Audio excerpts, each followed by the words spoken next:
Okay. Hello everyone, Father Lamb here, and it's Wednesday again. Wednesday, September 6th.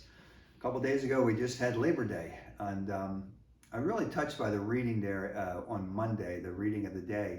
And it's a reading where Jesus goes into the synagogue and he quotes the prophet Isaiah. You remember that? The Spirit of the Lord is upon me. He has anointed me to bring glad tidings to the poor. He sent me to proclaim liberty to captives and recovery of sight to the blind, to let the oppressed go free, and proclaim a year acceptable to the Lord. And after he quotes the prophet Isaiah, he rolls up the scroll and puts it down, and then he says to the people, today the scripture passage is fulfilled in your hearing. And they're amazed at this. Jesus is a fulfillment of the Old Testament, see? But then just right after that, someone says, is this not the son of Joseph? We know this guy. He's from Nazareth. He's nobody special, you see. And they don't see the divinity of Jesus because he's just so ordinary, if you will. Kind of translating that in our lives, sometimes you and I don't always appreciate the people who are closest to us in our lives. We kind of take them for granted. Even a couple days ago, this past weekend, we had Labor Day, and we have picnics with our family and things like that. And the people that we're dearest to, the people that we love. And sometimes we take people for granted, and we don't always realize how precious they are to us until they leave us, until they die, or maybe they move away. We don't see them as often. And so I'd just like to present this morning, today, whenever you're listening to this, a sense of appreciating the people that we're closest to.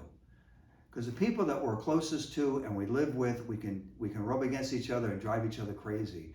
And yet, when we get away from each other for long, we have that longing to be with each other precisely because we do love each other.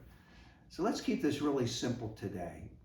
Go to prayer today for a few minutes and just sit with who are the people you really appreciate in your life. Family members, spouse, children, parents, grandparents, just really close friends. Who are the people that you really cherish? You're just so thankful they're in your life. And do I really appreciate them? Is there someone in my life right now that I'm taking for granted? Sit with that a little bit.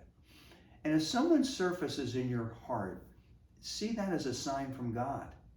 Maybe I need to reach out to that person. Maybe I need to tell that person how much they mean to me. Why do we wait till people die before we say good things about them or say how much we miss them? Why not appreciate each other while we're here with each other? So keep it really simple this week. I invite you to bring it to prayer. Call to mind anyone in your life that you're taking for granted, someone who's too familiar, as Jesus was, to the people who lived in Nazareth. And those people are so special to us and show us a face of God that we wouldn't see anywhere else. Do I truly appreciate all the people that God has brought into my life? God bless you.